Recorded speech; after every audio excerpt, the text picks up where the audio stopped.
Experts say there are many reasons why there aren't enough truckers right now. Some blame Brexit, which prompted thousands of lorry drivers to leave the country.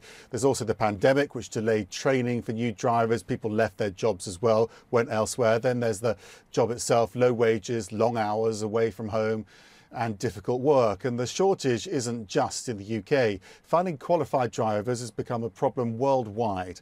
Frank Moreels is the president of the European Transport Workers Federation, and he's been critical of offering visas to try to lure foreign truckers to the UK. He says, he joins us now from Skype from Brussels and to explain what he does think the solution is. I mean, a lot of people think this is to do with Brexit and therefore it becomes a visa issue. What do you think the broad issue is here?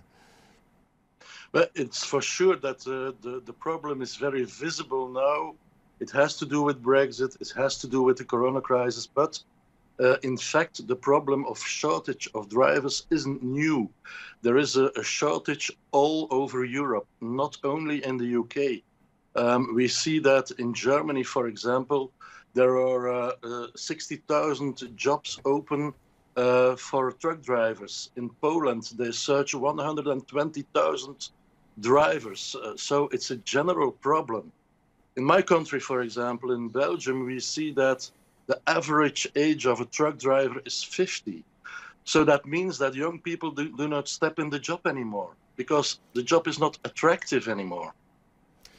But I know that one of your big efforts is to improve paying conditions within the industry and for those drivers. But isn't that going to happen naturally now out of desperation from these companies that need to deliver their product? Well, let's hope so that it happens naturally, because it's a problem that occurs since years. And in fact, we are confronted with a kind of race to the bottom. Everything must be cheap and more cheap and cheaper. And so the wages and the working conditions of the drivers are very difficult. The wages are low. The working conditions are bad. There are not enough parking areas where the drivers have to take their rest. The sanitarian situation on these parking areas is not okay. There is a lot of pressure to do long hours. So the situation for a truck driver is a very difficult one. It is also since a long time that we see this coming.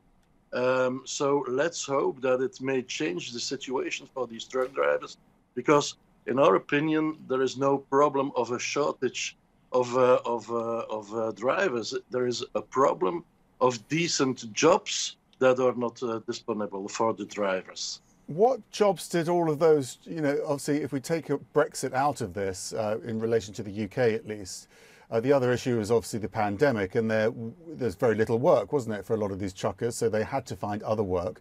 Where have they gone? Is there no way of luring them back into the business? Presumably their licenses are still usable. Yeah, of course. If you see in Great Britain, in the UK, 1 million people have a license to drive a truck, but they are not in the industry. So if you want to get them back to the industry, it will not happen like that. We will have to present these people an attractive job, a job that is respected, a respectful job, a job that pays well, a job that can be done in normal working hours with not too much flexibility. So we must change the mentality in the industry, in my opinion. We must change the approach of this kind of jobs, and then maybe people will be motivated to step back in. And moreover, young people could be attracted again to the job of truck driver, which is not the case for the moment. In Europe, we see that truck drivers under the 25 years, only 5% of them are under 25. So young people do not step in the job. We really have to change the approach, stop the race to the bottom, give good wages to these people, and create good working conditions. Frank Moreels, thank you very much for insight on that. As you say, it's a European problem. It's also a problem in other parts of the world.